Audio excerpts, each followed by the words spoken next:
डरावनी रातें YouTube channel पर आपका स्वागत है। भूत प्रेत पिशाच और शैतानों की रोमांचक कहानियां आपको इस चैनल पर सुनने को मिलती हैं। अगर आपको ऐसी ही वीडियोस देखना पसंद है तो हमारे इस चैनल को सब्सक्राइब करना ना भूलें। तो हेडफोन लगा लें, कमरे की लाइट्स ऑफ कर लें, क्योंकि ये वक्त हो रहा है डरने का।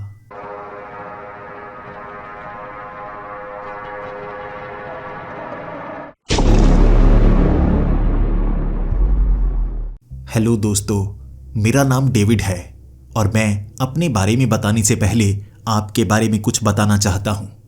जी हाँ, मैं आपके बारे में जानता हूँ क्योंकि वो आपको देख सकते हैं और मैं आपके बारे में जान सकता हूँ। डर तो नहीं गए ना? आपको लग रहा होगा आप कमरे में अकेले हैं और मैं अपनी बातों से आपको डराने की कोशिश कर रहा हूँ। लेकिन मेरा यकीन कीजिए, कुछ लोग हैं जो आपके अकेले होने के बावजूद भी आपको देख रहे हैं। आप क्या कर रहे हैं उन्हें सब पता होता है। और मैं ये सब कैसे जानता हूं? आइए ये समझने की कोशिश करते हैं। हर बार की तरह उस सुबह भी मैं अपने बेड से उठा था। इधर उधर मैं अपनी पत्नी को देखना चाहता था क्योंकि मुझसे पहले वो कभी उठ ही नहीं पाती थी। मैं तो सुबह सुबह 6 बजे उठ जाया करता था और उसकी नींद 7 बजे खुला करती थी।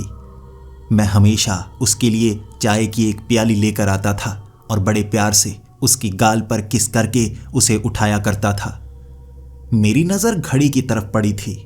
वक्त 6 बजे का था, लेकिन उस बेड पर मेरे सिवा और कोई मौजूद नहीं था। कल रात मेरी बीवी यहीं मेरे साथ ही थी। क्या इतनी जल्दी सुबह सुबह वो उठ गई?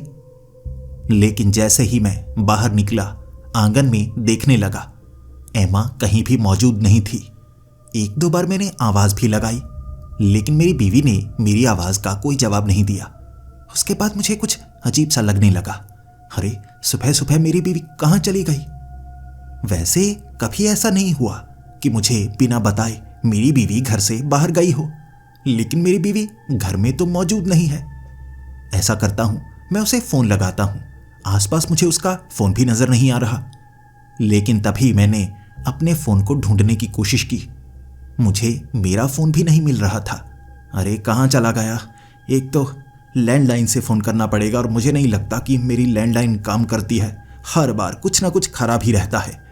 अरे, एमा कहाँ चली गई सुबह सुबह? उसे पता तो है, उसका चेहरा देखकर मैं उठता हूँ तो हर दिन मेरा बहुत बेहतरीन निकलता है। जिस दिन उसका चेहरा ना देखूँ ना, उदासी सी लगने लगती है और काम में मन बिल्कुल नहीं लगता। तभी मुझे बाहर पड़ा हुआ एक फ़ोन नज़र आया। ये फ़ोन ना तो मेरा था ना मेरी बीवी का था। टीवी के आगे रिमोट के पास रखा हुआ वो फ़ोन मैंने जैसे ही उठाया, उस पर एक अजीब सा वॉलपेपर लगा हुआ था, जैसे किसी जंगल का। मुझे लगा मेरी बीवी ने ये फ़ोन यहाँ पर तो नहीं रखा होगा। वैसे भी घर के अंदर मेरे सिवा और तो कोई आया नहीं होगा, तो उसी ने रखा होगा ना। उसके बाद जल्दी से मैंने व्हाट्सएप खोला और अपनी बीवी को मैं मैसेज करना चाहता था। मुझे अपनी बीवी का नंबर हमेशा याद रहता है। जल्दी से उस फ़ोन में अपनी बीवी का नंबर फीड किया और मैंने मैसेज किया। लेकिन जवाब में आया, तुम कौन हो? मैंने अपने बारे में बताया। अरे डेविड, मैंने इस फ़ोन से मैसेज किया है, मुझे अपना फ़ोन मिल नहीं रहा था। फिर जवाब मिला, डेविड? कौन डेविड? मैंने उसके बाद फ़ोन ही लगाया। मैं सीधे सीधे एमा को कहना चाहता था, एमा, मेरे साथ मजाक क्यों कर रही हो? घर में तुम मौजूद नहीं, कहाँ चली गई? लेकिन जैसे ही एमा ने फ़ोन उठाया, उसकी आवाज़ बदली हुई थी। ये एमा की आवाज़ थी ही नहीं। मैंने भी माफ़ी मांगी और मैंने कहा, अरे, ये नंबर तो मेरी एमा का है, आपके पास ये नंबर कैसे आया? सामने से उस औरत ने जवाब दिया, ये नंबर मेरा है, आप मजाक तो नहीं कर रहे? देखिए, आपका ये रॉन्ग नंबर है। उसका नाम बिली था, लेकिन मेरी बीवी का नंबर किसी बिली नाम की औरत के पास कैसे चला गया? मुझे कुछ भी समझ में नहीं आया। लेकिन जल्दी से मैं नहाया। मेरे सर में दर्द होने लगा था और मुझे लगा था एमा शायद बाहर घूमने के लिए गई होगी। सुबह सुबह मेरा दिमाग भी काम नहीं कर रहा। हो सकता है उसके नंबर में 1-2 डिजिट मैंने आगे पीछे कर दिए हों। तो मैं नहाता हूँ, अच्छी तरह से तैयार होने की कोशिश करता हूँ। सुबह सुबह मुझे ऑफिस जाना होगा, कल का बहुत सारा काम अभी भी बाकी है। उसके बाद मैं तो तैयार हो गया था। एमा अब भी घर के अंदर पहुंची नहीं थी। कहाँ चली गई वो? मुझे लगा मुझे काम पर जाना चाहिए। आकर मैं एमा से बात करूंगा कि मुझे बिना बताए तुम कहाँ पर चली गई थी। थोड़ा डांटना भी ज़रूरी है क्योंकि उसके बिना कभी मेरा मन नहीं लगता। ऑफिस में जैसे ही मैं पहुंचा, हर कोई मेरी तरफ ऐसे देख रहा था जैसे मैं उनके लिए कोई खतरा हूं या कोई अनजान हूं। मुझसे हाथ किसी ने नहीं मिलाया। हर किसी ने अपना हाथ पीछे कर लिया और एक दूसरे की तरफ वो झांकते गए। मेरे कलीग्स मुझे अच्छी तरह से जानते थे, लेकिन मुझे महसूस होना शुरू हो गया जैसे वो मुझे जानते ही ना हो। हर किसी ने मुझे पहचानने से इनकार कर दिया और मैंने कहा, ये कैसा प्रैंक चल रहा है? घर से यहाँ तक आज कोई खास दिन तो नहीं, मेरा जन्मदिन तो नहीं है, वो तो जुलाई में आता है, तो ये सब मजाक क्यों कर रहे हैं? जैसे ही मैं बॉस के पास पहुंचा, मैं शिकायत करना चाहता था, लेकिन मेरे बॉस ने कहा, तुम सीधा अंदर कैसे चले आए? सिक्योरिटी गार्ड ने रोका नहीं? कौन हो तुम? मैंने कहा, सर मैं डेविड।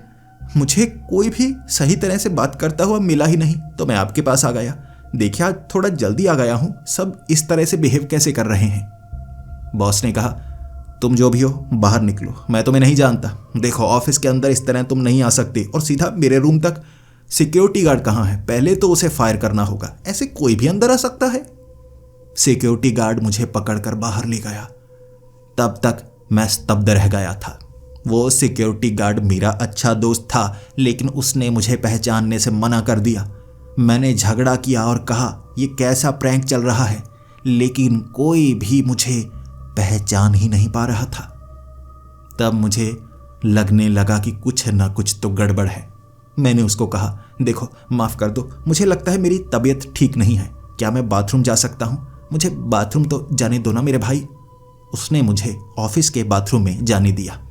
वहां पहुंचकर जैसे ही मैंने आईने में अपना चेहरा देखा, पहले मुझे लग रहा था ऐसा तो नहीं मेरा चेहरा बदला बदला सा है जो मुझे कोई पहचान नहीं रहा या चेहरे के ऊपर कुछ लगा हो, लेकिन मेरा चेहरा वैसा ही था जैसा हमेशा हुआ करता था। लेकिन कोई मुझे पहचान क्यों नहीं पा रहा है? मैं घर से भी नहाकर जल्दबाजी में निकल आया। मुझे लगता है घर जाकर एमा को बताना चाहिए, कुछ तो गड़बड़ है। जल्दी से मैं घर पहुंच गया और मैं एमा को ढूंढने लगा, लेकिन घर में एमा मौजूद नहीं थी। उसके बाद एक एक चीज मैंने देखनी शुरू की। वहां कई फ्रेम थे जिनमें तस्वीरें बदली गई थीं, कई चीजें थी जो बदली गई थीं। ऐसा महसूस हुआ जैसे ये मेरा ही घर है, लेकिन चीजों को भी बदल दिया गया है। घर की पहचान ही नहीं कर पा रहा था मैं, पहले देख ही नहीं पाया। मुझे घबराहट होने लगी। मैं बेड पर लेट गया। मुझे लगा ये एक भयानक सपना है, मैं बस सोऊंगा, उठूंगा और ये एक सपना निकलेगा।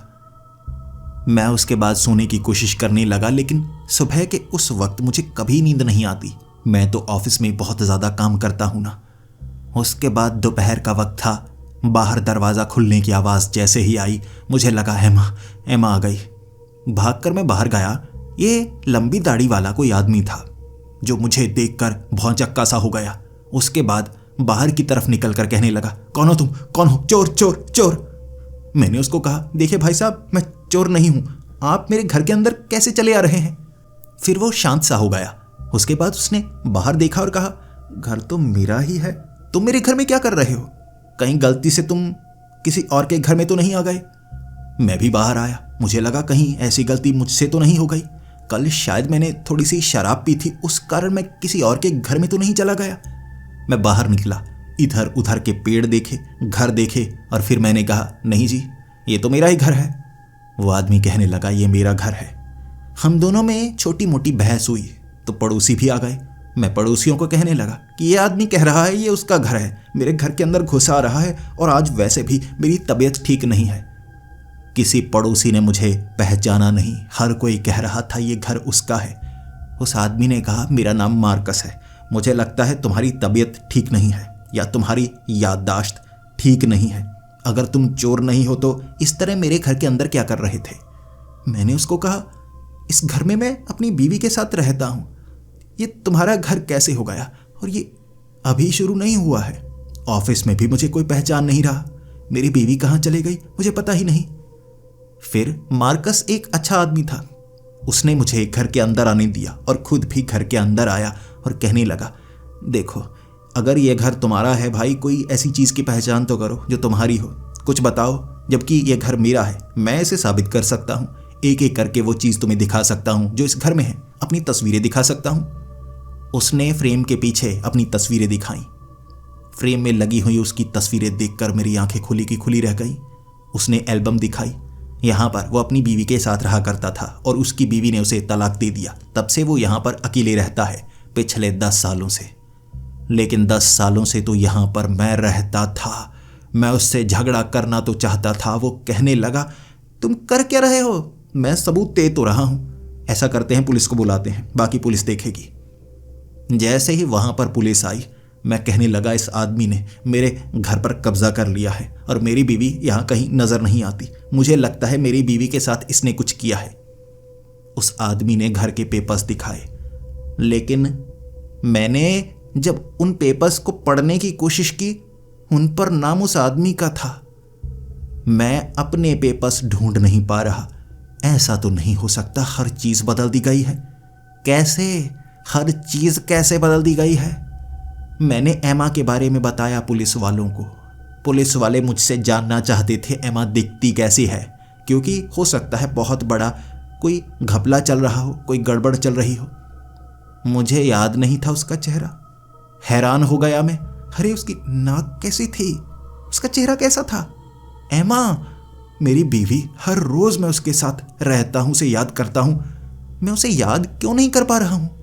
पुलिस वाला मेरे सामने मेरी आंखों में आंखें डालकर कह रहा था, मुझे लगता है तुम झूठ बोल रहे हो। आखिर किसी को अपनी बीवी का चेहरा क्यों याद नहीं रहता? बताओ, तुम्हें याद क्यों नहीं है? उसके बाद मैंने पर्स निकाला अपनी आईडी कार्ड दिखाने के लिए। मुझे लगा इससे मैं यकीन दिला सकता हूं। पहले दिमाग काम ही नहीं किया। मैंने अपने वॉलेट के बीच से आईडी कार्ड दिखाने शुरू किए। वो आईडी कार्ड नहीं थे। वो आईडी कार्ड नहीं, बल्कि सफ़ेद कार्ड थे। कुछ भी प्रिंट नहीं था उन पर। मैं देखता रह गया हर एक कार्ड। मेरी पहचान गायब कर दी गई थी। मुझे अपनी पहचान जाहिर करने के लिए कुछ तो चाहिए था। मैं कुछ ढूंढ नहीं पाया। फिर मुझे डर लगने लगा। अगर मैं पुलिस वाले से बहस करता रहा और सबूत उसे दे नहीं पाया, हो सकता है वो मुझे पकड़कर वहाँ लॉकअप में डाल दे।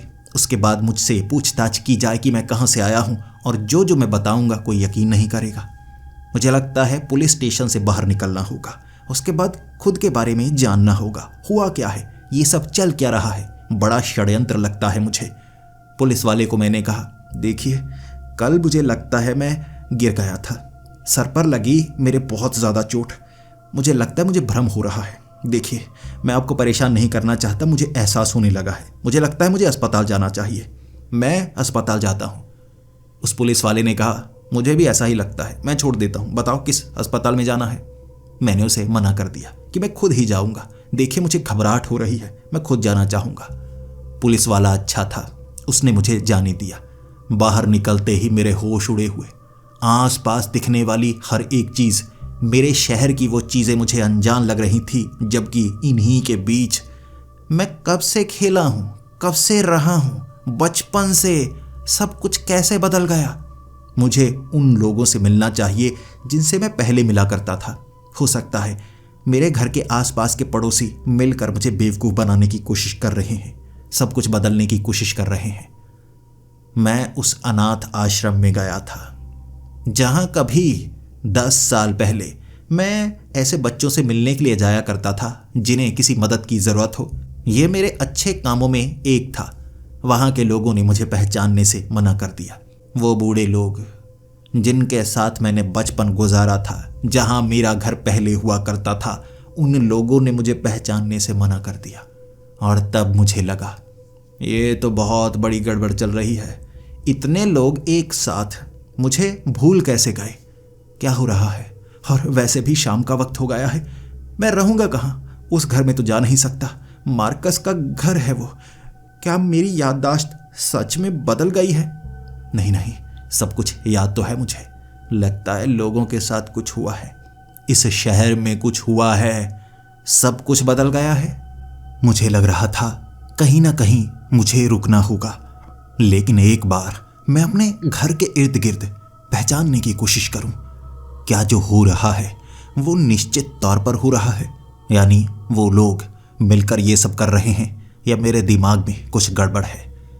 मैं अपने घर के इर्द गिर्द घूमने लगा था, छिपकर लोगों की तरफ देखता। आपस में वो बात कर रहे हैं, क्योंकि हम चाहे जबान से झूठ बोल लें, लेकिन नजरों में सब कुछ सच बाहर आ ही जाता है। कुछ पड़ोसियों से मैंने ऐसे बात करने की कोशिश की जैसे मैं कोई अनजान हूं। सड़क पर चलकर जा रहा कोई आपको बात करने के लिए अपने पास बुलाए, आप जाएंगे, फिर बात करेंगे। लेकिन अगर कोई आपको पहचानता है, वो कुछ समय झूठ बोल सकता है, ज्यादा समय नहीं।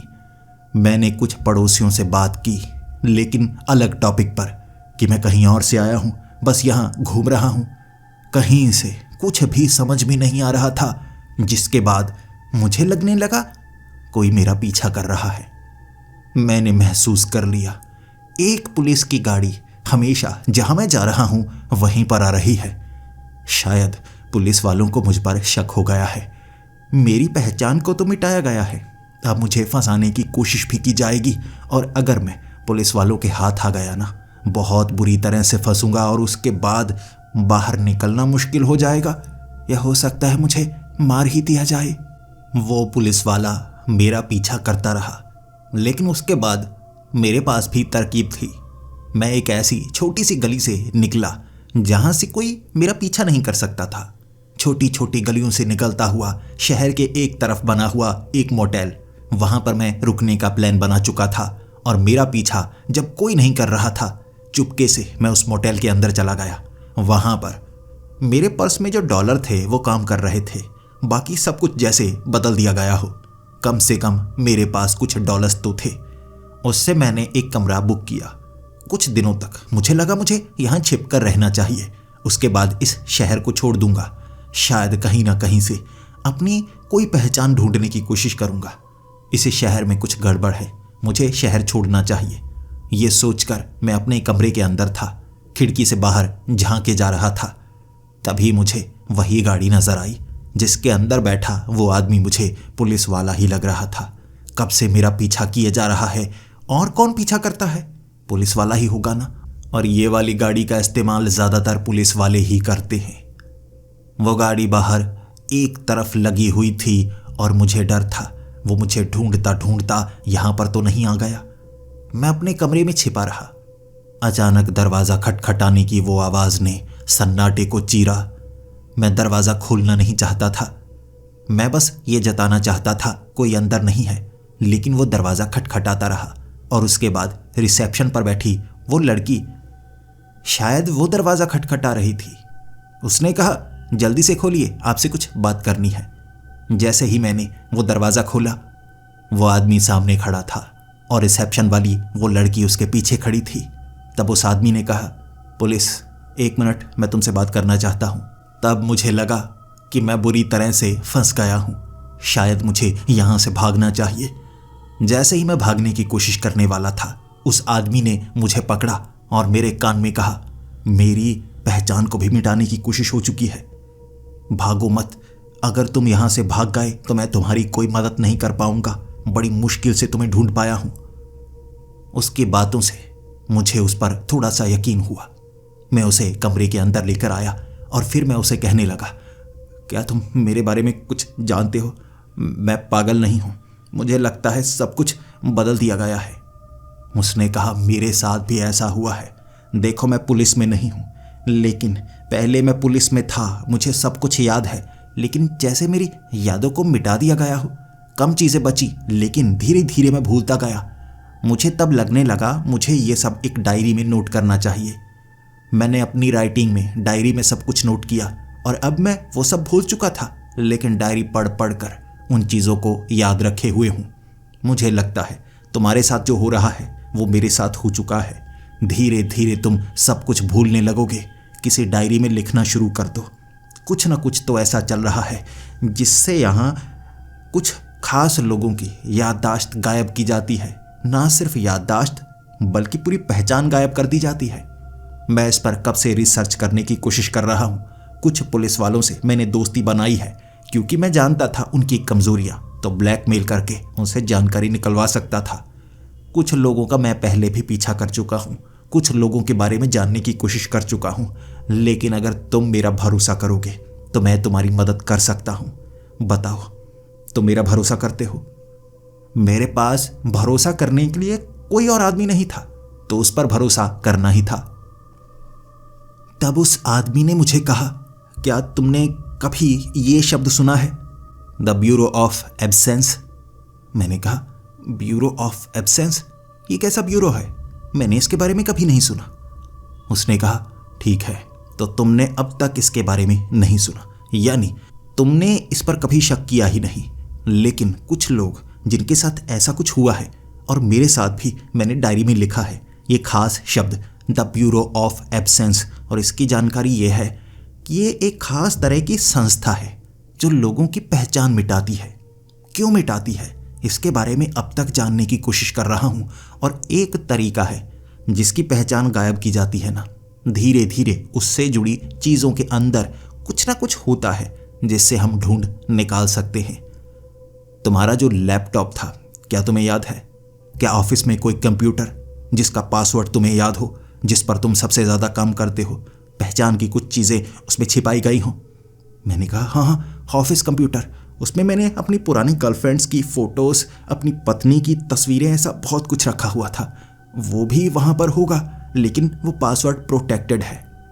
तब उस आदमी ने कहा, तो मिलाओ हाथ, हमें वहाँ ऑफिस में घुसना होगा रात के वक्त, क्योंकि दिन के वक्त तुम्हारी कोई पहचान नहीं है। रात को घुसेंगे उस कंप्यूटर में, उसके बाद कुछ ना कुछ ढूंढने की कोशिश करेंगे, क्योंकि जो पहचान से जुड़ी चीज़ें हैं उनसे हर चीज़ को मिटाया जा सकता है बड़ी जल्दी। लेकिन एक कंप्यूटर जिसमें कुकीज़ रह जाती हैं, कुछ और पहचान रह जाती है, उससे पता लगाया जा सकता है। इसके बारे में ढूंढना तो होगा। मैं तैयार था, मेरी तो पहचान खो चुकी थी, मेरे पास कुछ और नहीं था खोने के लिए। बात तो माननी ही थी ना। इसके बाद जब मैं अपनी ऑफिस की उस बिल्डिंग के पास था, तब उस आदमी ने मुझे अपना नाम बताया था। उसका नाम था पैट। उसने कहा, पहले जो मेरा नाम था, मुझे वो नाम अब याद भी नहीं है, और गलती से मैंने डायरी में अपना पुराना नाम लिखा नहीं। मैं तुम्हें भी चेतावनी देता हूं, तुम्हारी पहचान सिर्फ मिटाई ही नहीं गई है, तुम्हारी पहचान दोबारा किसी और तरीके से लिखी जाएगी, जैसे मेरी भी लिखी जा चुकी है।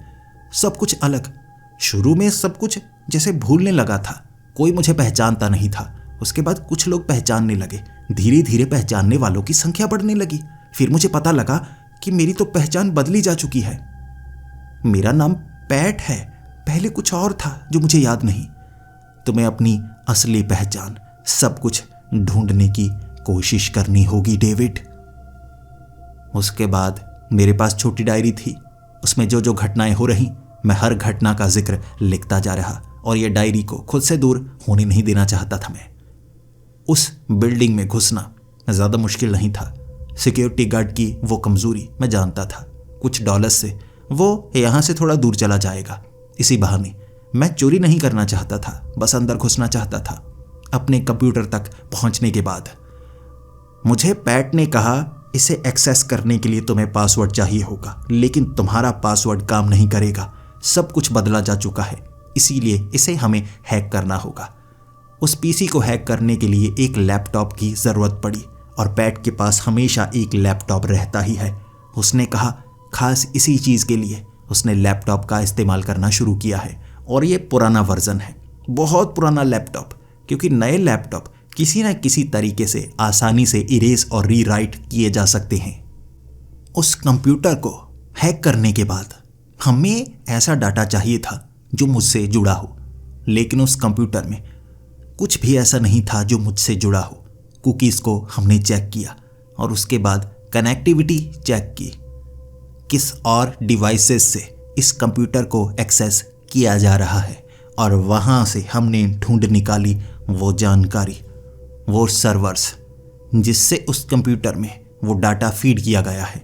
लेकिन लोगों को कैसे बदला गया, लोगों की सोच को कैसे बदला गया, वो समझ से बाहर था। लेकिन सर्वर का वो कोड निकाला गया, सर्वर का एड्रेस निकाला गया, कहाँ पर वो सर्वर है, वहाँ से काम आसान हो सकता है। वो जानकारी हम वहाँ से निकाल सकते हैं जो मुझसे जुड़ी हुई हो। फिर क्या था, यहाँ से तो काम खत्म हो गया, उस बिल्डिंग से हम बाहर आ गए। अब ढूंढने थे वो सर्वर्स जो एक खास जगह से एक्सेस किए जा रहे हैं, जहाँ से डाटा इरेज भी किया जाता है, रीराइट भी किया जाता है। फिर उसे ढूंढने की कवायद हमारी जारी थी। काम काफ़ी आसान सा लगने लगा था मुझे। लेकिन अगर ये इतना बड़ा षड्यंत्र है, एक ऐसा ब्यूरो जो लोगों की याददाश्त मिटा देता है, आखिर इतनी आसानी से उसका वो सर्वर हम ढूंढ सकते हैं? ये मैंने पैट को कहा था और पैट ने कहा कहीं से तो शुरुआत करनी होगी ना। इसे ढूंढने के लिए मैंने बहुत कोशिश की है। हम जल्दी आ गए। कुछ समय बाद ये एड्रेस भी हम ढूंढ नहीं पाते, कनेक्टिविटी सर्वर्स के वो डाटा को मिटा दिया जाता। जल्दी करो, हमें उस जगह बहुत जल्दी पहुंचना होगा। वो हिडन सर्वर्स थे जो कि पुरानी फैक्ट्री जो बंद पड़ चुकी थी वहां पर शो हो रहे, और उस बंद पड़ी फैक्ट्री में घुसना बड़ा मुश्किल था। सिक्योरिटी काफी सख्त थी। वो लोग साधारण कपड़ों में इर्द गिर्द घूमे जा रहे, लेकिन थे सिर्फ 4 लोग। उनसे बचना काफी आसान था। छिपकर हम फैक्ट्री के अंदर चले गए और अंदर पता लगा बड़े बड़े सर्वर्स थे। बंद पड़ी फैक्ट्री में ऐसे सर्वर्स, बड़ा काम चल रहा है। एक सर्वर को हैक करके डाटा निकालने की कोशिश हुई और एड्रेस मेरे कंप्यूटर का था, और वहाँ से जो फाइल्स हमें मिली उसने हमें हैरान करके रख दिया था।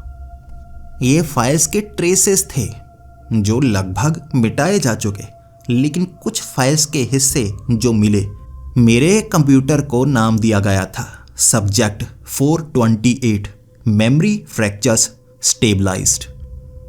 ये फाइल थी जिसके अंदर ढेर सारी जानकारी। जैसे जैसे उस जानकारी को हम दोनों ने निकालना शुरू किया, मुझे टारगेट किया गया था, खास तौर पर मेरी पहचान मिटाने के लिए। लेकिन मैं ही क्यों, मैंने किसी का क्या बिगाड़ा है? वहां पर कई फाइल्स थीं, कई नाम थे। वो सर्वर में हमने उन फाइल्स को देखा जिसका नाम था रिमूव्ड फ्रॉम प्रोग्रामिंग। वो फोल्डर में कई नाम दिए गए थे और एक एड्रेस भी था। ये पैट का था। पैट का पहले नाम कुछ और था, मार्कस।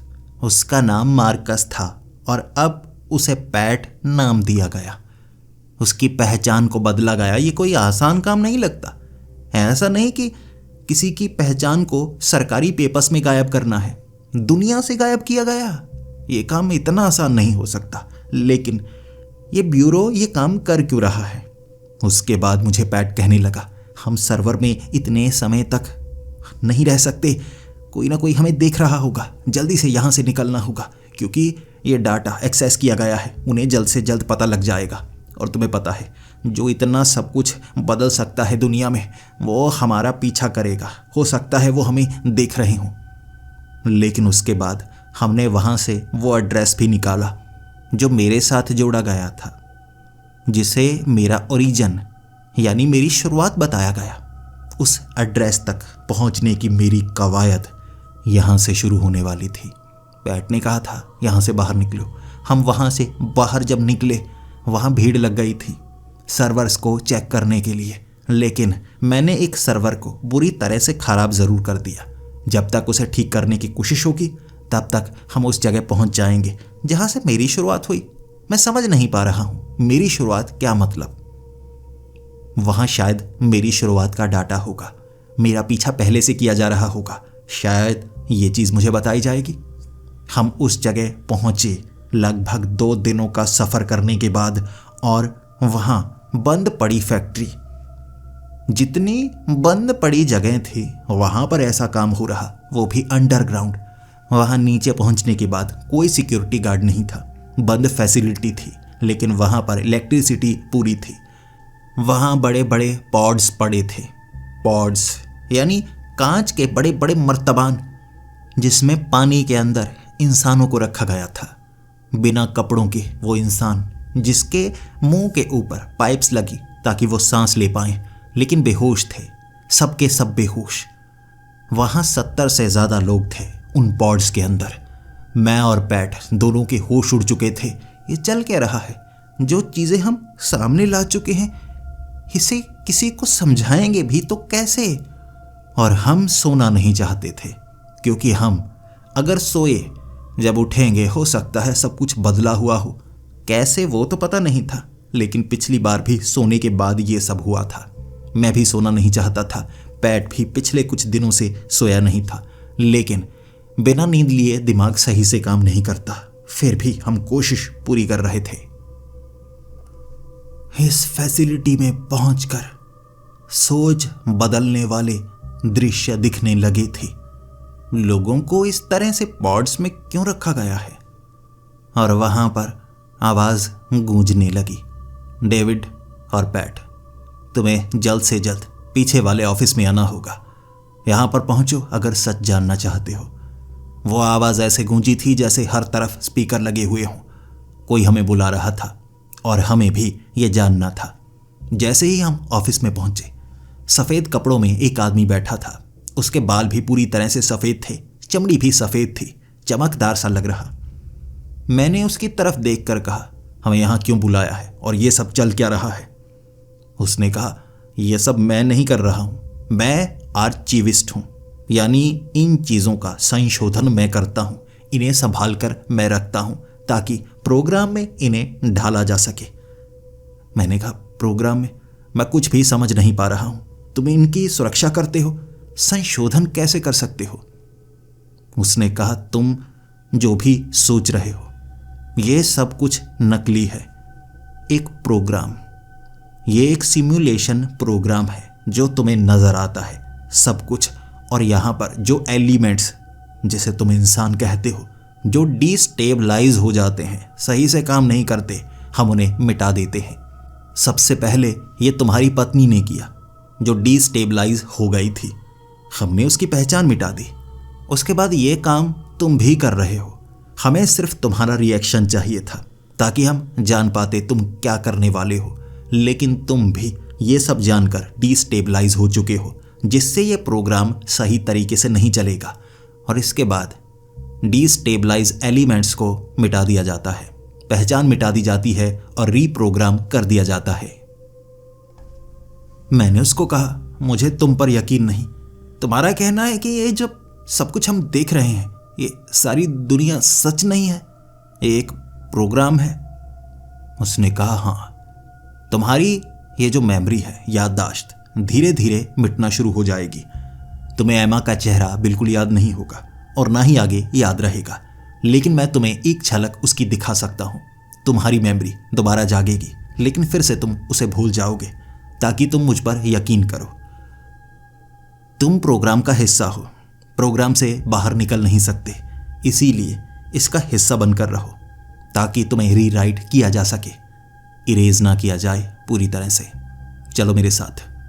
मैं और पैट उसके पीछे चलने लगे, क्योंकि वो हमारा कोई दुश्मन नहीं था, वो सिर्फ आर्चीविस्ट था। वो एक ऐसे पॉड के पास लेकर गया। वो चेहरे को देखते ही मेरे आंसू निकल आए। ये एमा है, हाँ हाँ, ऐसी दिखती है एमा, मेरी बीवी एमा। पॉड में मुझे मेरी बीवी नजर आ रही थी। मुझे गुस्सा आने लगा। उसे इस तरह से एक बड़े मर्तबान में पानी से भरे हुए कैसे बंद करके रखा गया है? मुझे उसे छुड़ाना होगा, मुझे उसे छुड़ाना होगा। मैंने उस मर्तबान के ऊपर भारी चीज मारने की कोशिश की और उस आदमी ने कहा, ऐसा मत करो, वो जल्द आ जाएंगे। तुम ज्यादा डिस्टेबलाइज हो रहे हो, इससे प्रोग्राम में कुछ गड़बड़ हो सकती है। देखो, ऐसा मत करो। मैंने मर्तबान को तोड़ ही दिया। एमा भले ही होश में नहीं थी, लेकिन मैं उसे यहां से दूर ले जाना चाहता था। मुझे लग रहा था मैं उसे किसी तरह से तो बचा सकता हूं, लेकिन जानता नहीं था सच क्या पूरी तरह से यही है। पैट मेरे साथ था और वहां पर कई लोग आ चुके थे। गोलियां हमारे ऊपर चलाई जा रही थी और हमारे पास कोई हथियार नहीं था। उसके बाद गोलियां चलाई जाती रहीं, हम एक जगह छिपे रहे। एमा को होश नहीं आ रहा था और पैट के सर में जब गोली लगी, उसकी लाश मेरे सामने पड़ी थी। तब मुझे लगा शायद अब मैं भी बचने वाला नहीं। लेकिन जैसे ही एक बंदूक लेकर आदमी, जो कि एक गार्ड लग रहा था, मेरे करीब आया, किसी तरह मैंने उससे वो बंदूक छीन ली और उसके ऊपर गोली चलाने के बाद मुझे महसूस हुआ मैं इन्हें रोक सकता हूं। बंदूक से हर कोई डर रहा था और वहां से बाहर निकलने का एक और रास्ता, जहां से मैं एमा को बाहर निकालना चाहता था, लेकिन एमा के शरीर को खींच कर ले जाना बड़ा मुश्किल था। मैं भी फंसता जा रहा था। लेकिन जब एमा के सर पर गोली लगी, मेरे होश उड़ गए। मैं खुद मर सकता था, लेकिन एमा को मरते हुए नहीं देख सकता था। फिर क्या था, अंधाधुंध मैंने गोलियां चलानी शुरू कर दी। गार्ड जो मरे हुए थे उनकी बंदूकें उठाकर भी मैं गोलियां चलाता जा रहा। कई लोगों को मारा। गार्ड्स की वो भीड़ धीरे धीरे कम होने लगी थी और मैं उस फैसिलिटी से बाहर तो आ गया था, लेकिन तब मुझे महसूस हुआ कोई मेरे बेहद करीब है। वो सफेद चमकदार आदमी, ये वो आर्चिविस्ट नहीं था, ये कोई और था जो चमकदार था, सफेद नहीं, चमकदार। मैं देख पा रहा इंसानी शरीर था, लेकिन पहचान नहीं पा रहा, क्योंकि उससे ऐसी रोशनी निकल रही कि मेरी आंखें चुंधिया रही थी। देख नहीं पा रहा।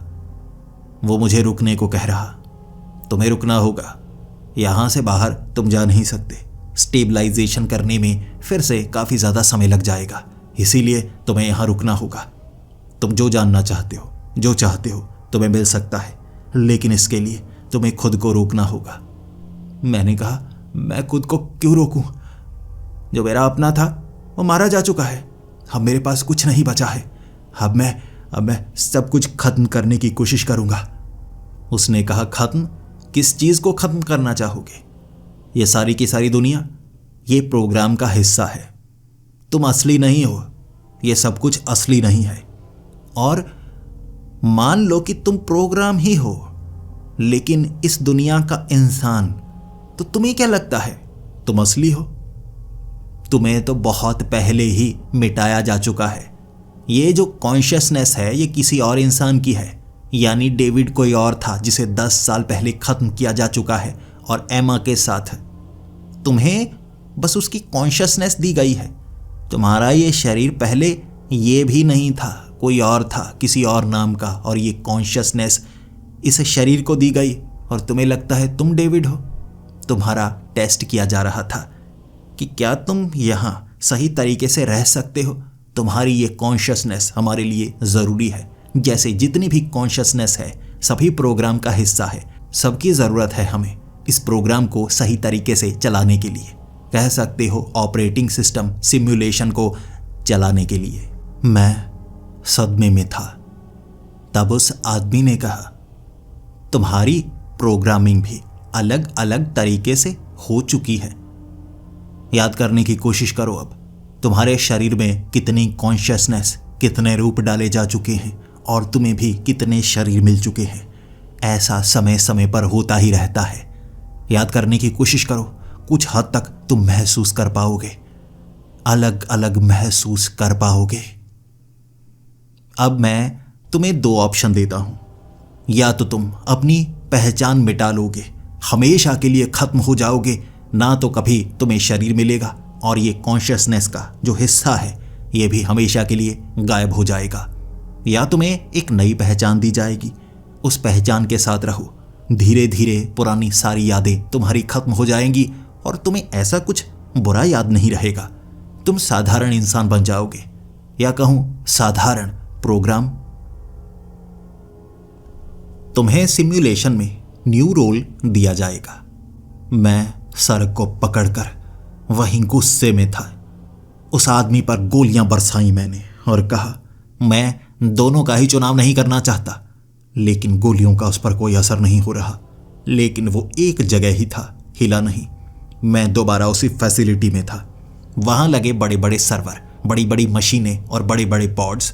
मैं हर एक को तबाह कर देना चाहता था। अगर मेरा कुछ नहीं रहा तो मैं बाकियों का भी कुछ रहने नहीं दूंगा। अगर ये एक सिमुलेशन है तो सिमुलेशन के कुछ नियम होंगे। अगर नियमों को तोड़ा जाए तो सिमुलेशन, एक बड़ा प्रोग्राम, वो भी तो नष्ट हो जाएगा। मेरा नुकसान हुआ है, मैं पूरी दुनिया तबाह कर दूंगा। वहां बड़े बड़े सर्वर्स, मैं उन्हें तोड़ने लगा, उन पर गोलियां बरसाने लगा, उन पर पानी उड़ेलने लगा और ओवरलोड होकर वहां धमाके होने लगे थे। ये अंडरग्राउंड फैसिलिटी में इतना डाटा था जिसे मैं तबाह कर रहा, और मेरी आंखों के सामने सब कुछ धुंधला धुंधला और सफेद सफेद सा होने लगा था। मुझे ऐसा लग रहा था जैसे सब कुछ तबाह हो रहा हो, हर एक चीज दुनिया की, इस सिमुलेशन की। उसके बाद जब मेरी आंख खुली, मैं अपने बेड पर था। जैसे ही मैं उठा, किसी के चलने की आवाजें आ रही थी। ये कैसा घर है? मैं किस जगह आ गया? मुझे ये घर अपना अपना भी लग रहा था, लेकिन ये घर को मैंने पहले कभी देखा भी नहीं था। जैसे ही मैं उठा, मुझे कुछ कुछ याद भी आ रहा था और कुछ भूला भूला भी लग रहा था। तभी मैंने एक औरत को देखा जो मेरे बेड पर मेरे साथ आकर बैठी और चाय की प्याली मेरी तरफ कर रही थी। मुझे कुछ याद क्यों नहीं आ रहा? कौन हो तुम? उसने कहा। मैं रिबेका। अरे, अपनी पत्नी को भूल गए? दिमाग में यादें घूमने लगी। अरे हाँ, ये तो मेरी पत्नी है। मेरा दिमाग सन्न पड़ गया है, मुझे कुछ याद क्यों नहीं आ रहा? मैं अपनी पत्नी को पहचान नहीं पाया। रिबेका ने मुझे गले से लगाया, मेरी गाल पर किस किया, लेकिन मुझे कुछ अजीब अजीब सा, कुछ भूला भूला सा लग रहा था। लेकिन वो क्या चीज थी, मुझे याद क्यों नहीं आ रहा? उसके बाद मैं अपने घर से बाहर निकला, हर बार की तरह। मैं एक बिजनेसमैन हूं, तो मुझे 12 बजे काम पर जाना है। हर सुबह मैं बाहर निकलता हूं, घूम कर आता हूं। आज कुछ अलग लग रहा है। मैंने गाड़ी भगानी शुरू की, अपने घर से बहुत दूर निकल आया। दूर के एक रेस्टोरेंट में मुझे कुछ अलग सा महसूस हुआ, कुछ अपना सा। लेकिन मैं यहां पर पहली बार आया था, इस तरफ तो मैं आता ही नहीं। जैसे ही मैं उस रेस्टोरेंट के अंदर गया, सामने खड़ी वो औरत मेरी पहचान में आ रही थी, लेकिन उसका चेहरा अलग अलग भी लग रहा। ऐसा लग रहा था जैसे मैं उसे जानता हूं। वो एक वेट्रेस थी। जैसे ही ऑर्डर लेने के लिए मेरे पास आई, मेरी जबान से पता नहीं क्यों एक शब्द निकला, हेमा। हेमा, तुम्हारा नाम हेमा है ना? और तभी दिमाग में घूमने लगे कई शब्द। द ब्यूरो ऑफ एब्सेंस, वो सर्वर, धमाके। मैंने उसे बचाने की कोशिश की। पैट, क्या चल रहा है मेरे दिमाग में? मुझे धुंधली धुंधली यादें महसूस हो रही हैं। हेमा, तुम हेमा हो ना? तभी वो भी जैसे कुछ सोचने लगी थी, मेरी तरफ देखकर कहने लगी, हम पहले मिल चुके हैं। मुझे ये नाम काफी सुना सुना सा लग रहा है, एमा। लेकिन मेरा नाम एमा नहीं है, मेरा नाम जॉली है। लेकिन एमा शब्द जैसे काफी अपना सा महसूस हो रहा है। तभी मेरे कंधे पर किसी आदमी ने हाथ रखा। सफेद रंग का सूट पहना हुआ था उसने, अजीब से बिल्कुल सफेद बाल, भौहें भी पूरी तरह से सफेद थी। मेरे कंधे पर हाथ रखकर कहने लगा, आपके पास लाइटर होगा? मैंने कहा, अरे लाइटर नहीं है मेरे पास, मैं लाइटर नहीं रखता। उसने कहा, चेक कीजिए ना, आपके पास होगा। मुझे लगता है आपको सिगार बहुत ज़्यादा पसंद है। मैंने उसको कहा, देखिए मैं कुछ याद कर रहा हूँ, आप परेशान क्यों कर रहे हैं? उसने कहा, बस लाइटर तो दे दो। भाई इतनी मदद भी नहीं करना चाहते, मेरे पास सिगार है, लाइटर नहीं है। जेब चेक तो करो, हो सकता है तुम सिगार पीते हो लेकिन तुम्हें याद नहीं रहता। वो परेशान कर रहा था तो मैंने जेब में हाथ डाला। एक सिगार की डिब्बी, एक लाइटर मेरे हाथ में आ गया। फिर मुझे याद आया मैं सिगार पीना पसंद करता हूँ। वो लाइटर मैंने उसे दिया, उसने अपना सिगार जलाया और कहने लगा, हैव अ नाइस डे, तुम्हारा दिन अच्छा निकले। फिर मैंने सामने उस वेट्रेस की तरफ देखा। मैंने उसको कहा, आपका नाम? हम नाम पर कुछ कह रहे थे ना? उसने कहा, हाँ, जॉली है मेरा नाम। मैंने कहा, हाँ, जॉली, आपका नाम काफ़ी सुना सुना सा लगता है और आपको कहीं देखा है, मुझे ऐसा लगता है। उसने कहा, हाँ, आपका चेहरा भी कुछ पहचाना लगता है, मुझे कुछ ज़्यादा याद नहीं आ रहा। आप कुछ ऑर्डर करना चाहते हैं? फिर क्या था, मैं किसी लड़की को इस तरह से छेड़ना नहीं चाहता था, इसीलिए मैंने ऑर्डर किया और वहाँ मैंने 1 घंटा बिताया। फिर जैसे मुझे उसका चेहरा धीरे धीरे लगने लगा साधारण ही तो है, कहीं और किसी होटल में देखा होगा। मैं एक बड़ा बिजनेसमैन हूँ, वो एक वेट्रेस। ऐसी लड़कियाँ हमारे जैसे बिजनेसमैन का पीछा तो करती ही हैं। वहाँ से मैं निकला था और मुझे आज पढ़ने का मन कर रहा था। एक नॉवल ली मैंने एक बुक शॉप से, और उस नॉवल का नाम काफ़ी अजीब था, the bureau of absence a mythology, जिसमें बताया गया था कि यह दुनिया ही असली नहीं है, ये तो बस सिमुलेशन है। आप, मैं, हम सब एक प्रोग्राम का हिस्सा हैं जिसे कहीं और से चलाया जा रहा है। समय समय पर बदला जाता है, भुला दिया जाता है, याद आता है। अरे क्या घटिया सी नॉवल ले ली मैंने, मैं तो कुछ अच्छा पढ़ना चाहता था। उसके बाद मैं वहाँ उसी किताब को अपनी कार में रखे हुए ऑफिस की तरफ बढ़ना चाहता था।